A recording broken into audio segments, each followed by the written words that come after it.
हाँ जी, नमस्कार। My self Dinesh नैन। आज हम पढ़ेंगे अपना क्रिस्टलाइन सॉलिड्स को फर्दर कितने टाइप्स के अंदर डिवाइड किया गया है। हमने अपनी सीरीज स्टार्ट कर रखी है सॉलिड स्टेट के अंदर, जिसके अंदर हम पहला लेक्चर पढ़ के आए हैं। हमने पढ़ा सॉलिड को मेनली हमने टू टाइप के अंदर डिवाइड किया, amorphous solid and crystalline solids. Crystalline solids को फर्दर आगे डिवाइड किया गया है। आज हम उन्हीं की चर्चा करेंगे, उन्हीं के बारे में जानेंगे कि क्या डिफरेंस होते हैं, क्यों उन्हें अलग अलग कैटेगरीज के अंदर बांटा गया है। तो चलिए स्टार्ट करते हैं भाई हम। ठीक है, तो सॉलिड स्टेट के अंदर अमरफस था एंड क्रिस्टलाइन था, क्रिस्टलाइन सॉलिड्स। ओके, हमने इसको पढ़ना है क्रिस्टलाइन सॉलिड्स को। इसको फर्दर आगे 4 टाइप्स के अंदर डिवाइड किया गया है बच्चों। ठीक है, इसके भी क्या है, 4 टाइप है क्रिस्टलाइन सॉलिड्स के। पहला की अगर मैं बात कर लेता हूं, अपने पास आयनिक सॉलिड होते हैं, आयनिक सॉलिड्स। ठीक है, दूसरा टाइप होता है इसका कोवेलेंट सॉलिड्स, कोवेलेंट सॉलिड्स। ठीक है, आयनिक solids, covalent solid, molecular solids, molecular solids, third type, and the fourth one is the metallic solid, metallic solids. ठीक है, कल हमने डिफरेंस पढ़ ली थी भाई अमरफस सॉलिड का और क्रिस्टलाइन सॉलिड का।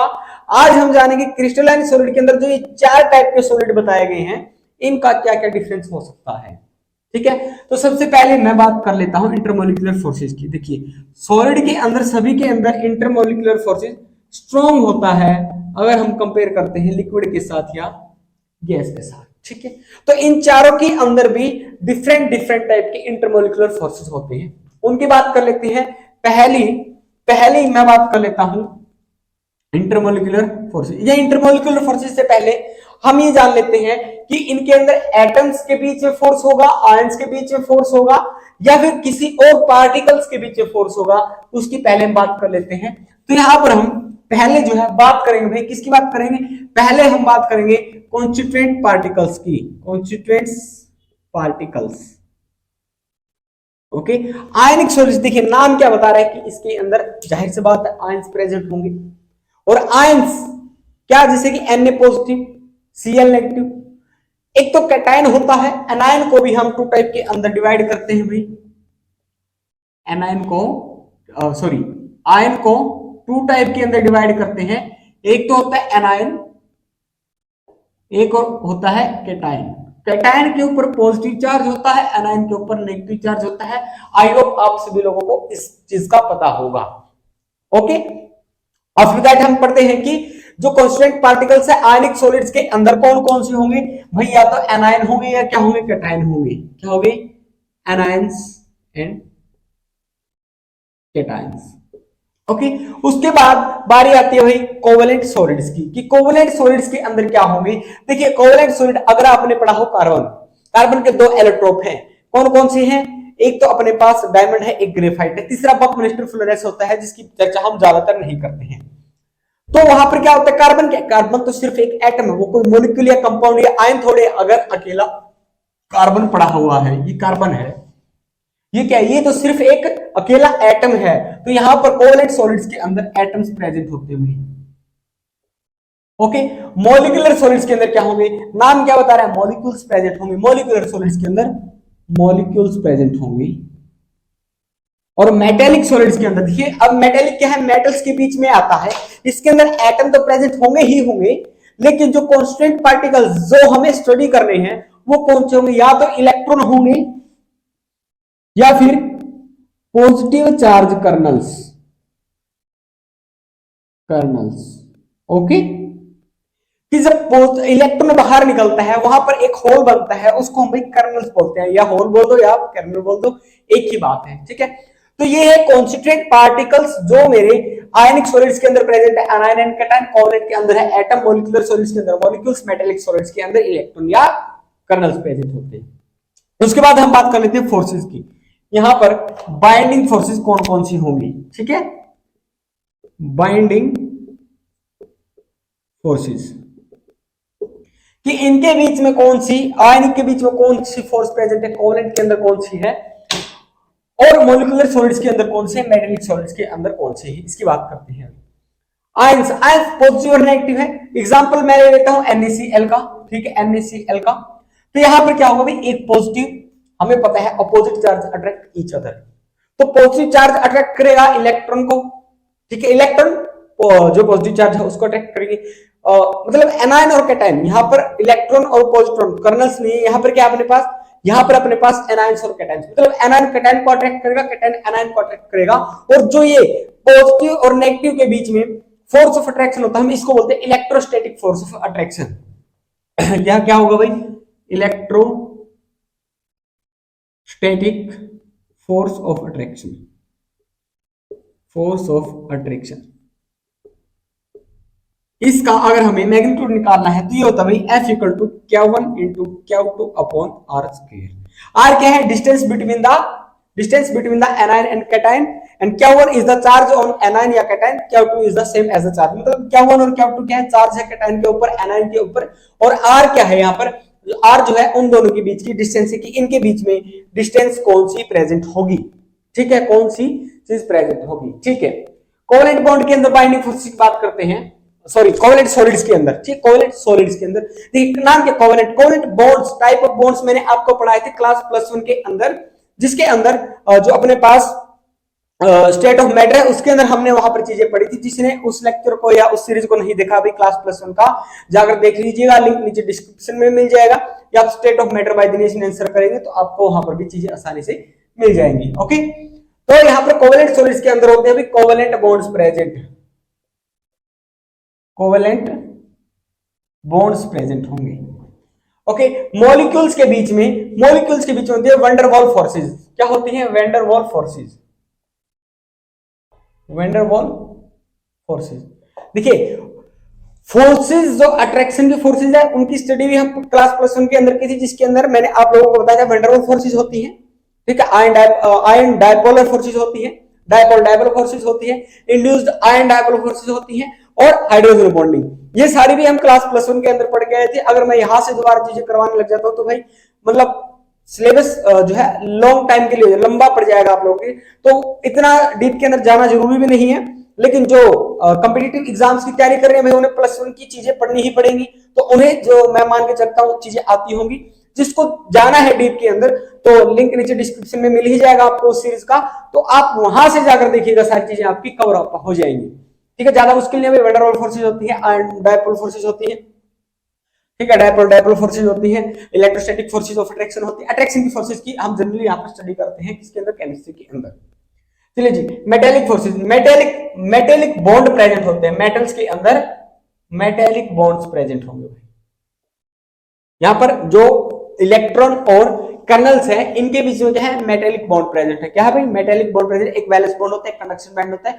ये सारी चीजें हम आगे पढ़ेंगे बिल्कुल डीपली के अंदर। डीप के अंदर हमें सॉलिड स्टेट को पढ़ना है, तो वहां पर हम कंडक्टर, इंसुलेटर और सेमीकंडक्टर्स की बात करेंगे, तो वहां पर हम इस चीज को जानेंगे। बने रहिएगा हमारे साथ लास्ट तक, सारी चीजें करवा देंगे बिल्कुल इजी वे में हम आप लोगों को सारी चीजें करवाते चलेंगे। चलिए जी, उसके बाद हम बात कर लेते हैं कि यहाँ पर जो फोर्सेज ऑफ अट्रैक्शन है सबसे ज्यादा किसके अंदर होगी, ठीक है। Magnitude of force of attraction, magnitude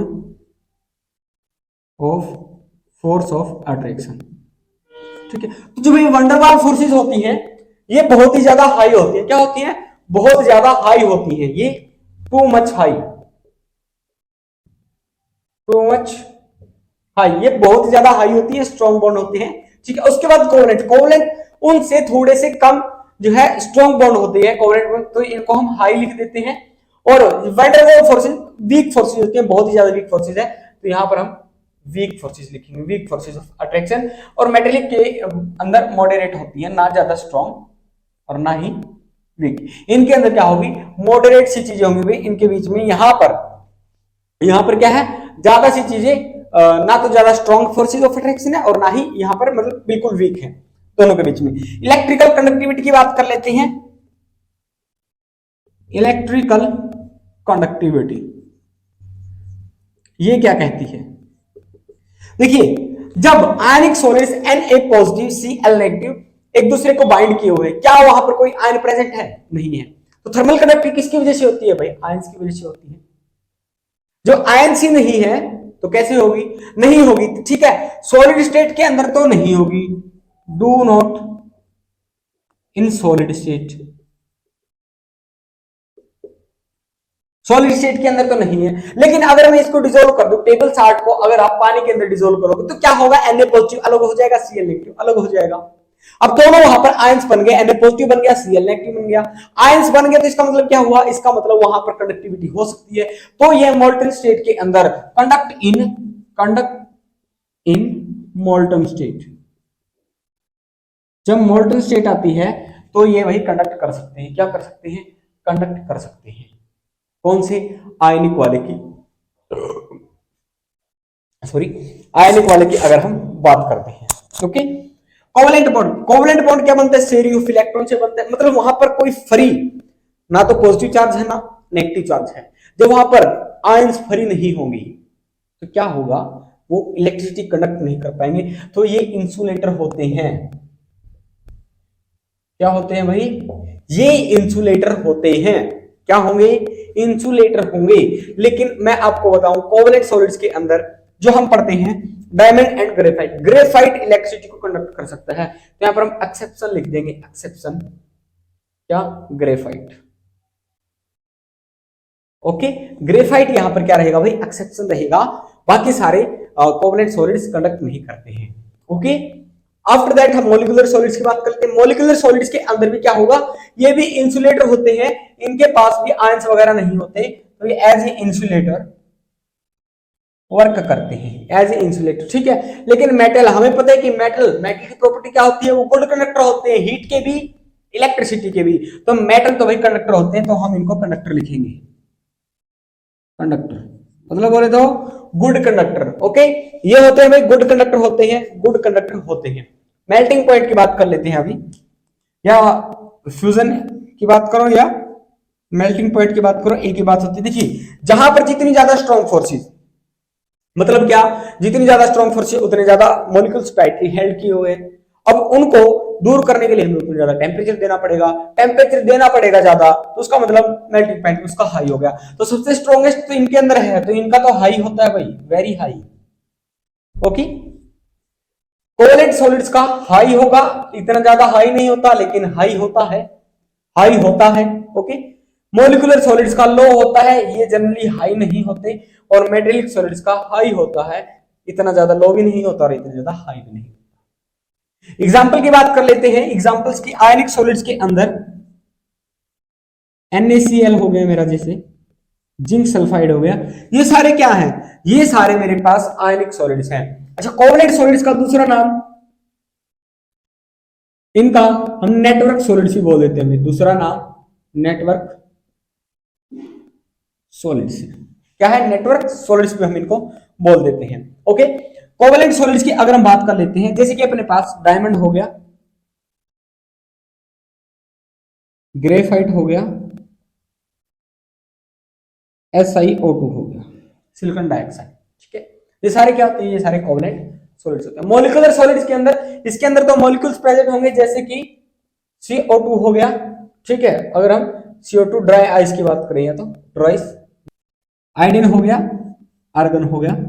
ये सारे क्या है? ये सारे मॉलिक्यूलर सॉलिड्स के अंदर हम कन्वर्ट जो है मानेंगे कि ये सारे मॉलिक्यूलर सॉलिड्स हैं। अच्छा, मेटेलिक सॉलिड्स की बात कर लेते हैं। तो जितने भी मेटल्स होते हैं, जैसे कि आयरन हो गया Fe, एल्यूमिनियम हो गया Al, ठीक है। तो मतलब प्लेटिनम हो गया, जिंक हो गया, ये सारे क्या है? ये सारे के सारे मेटल्स हैं। और ये कैसे बॉन्डिंग शो करते हैं? मेटेलिक बॉन्डिंग शो करते हैं। सारी प्रॉपर्टीज क्या मेटेलिक सॉलिड्स वाली शो करते हैं। तो ये हमने क्रिस्टलाइन सॉलिड्स की जो है different type of crystalline solids के बारे में यहाँ पर स्टडी किया है। ओके, यहाँ पर अगर आप स्टडी करना चाहते हैं तो ग्रेफाइट एंड डायमंड की भी स्टडी हो सकती है कि ग्रेफाइट के अंदर क्या होता है, एक लेयर्स बनी होती है, एक कार्बन 3 कार्बन से अटैच होता है और डायमंड के अंदर एक कार्बन 4 कार्बन से अटैच होता है, जो अपना एक नेटवर्क सॉलिड्स बनाते हैं। ओके, उनके बाद खैर यहाँ पर पढ़ने की जरूरत नहीं होती है। कार्बन की जब आप कार्बन फैमिली पढ़ते होते हैं, वहां पर हम कार्बन के एलोट्रोप पढ़ते हैं, जिसके अंदर हमने ग्रेफाइट और डायमंड को अच्छे से पढ़ा है। और बकमिंस्टर फ्लोरेंस C60 जिसे हम बोलते हैं, उसका हल्का फुल्का सा क्वेश्चन होता है वहां पर। तो ये तो यहाँ पर सारी चीजें हो गई भी अपनी। टाइप ऑफ सॉलिड्स अपने यहाँ पर क्या है कंप्लीट हो जाते हैं। अगले लेक्चर में हम पढ़ेंगे, अगले लेक्चर में हम जानेंगे यूनिट सेल क्या होती है। अब आएगा असली मजा, जो सॉलिड स्टेट है प्लस टू की, क्लास प्लस टू। ये सारा जो क्वेश्चन है ये तो सारा 9-10 के बच्चों के लिए है। इनफैक्ट प्लस वन के अंदर भी ये चीजें नहीं, प्लस वन के अंदर सॉलिड स्टेट है नहीं, मतलब प्लस टू के अंदर आकर हमें जो एक्स्ट्रा चीज पढ़नी होती है वो होती है यूनिट सेल से स्टार्ट। तो हम अगले लेक्चर के अंदर यूनिट सेल से अपना स्टार्ट करेंगे सॉलिड स्टेट को बड़े अच्छे से। हो सकता है आगे थोड़े लेक्चर लंबे भी बन जाए, तो आपको बने रहना है हमारे साथ। चैनल को सब्सक्राइब कर लीजिएगा, वीडियो को शेयर कर दीजिए अपने आसपास के साथियों के साथ, और मिलते हैं फिर हम अगले लेक्चर के अंदर। जय हिंद।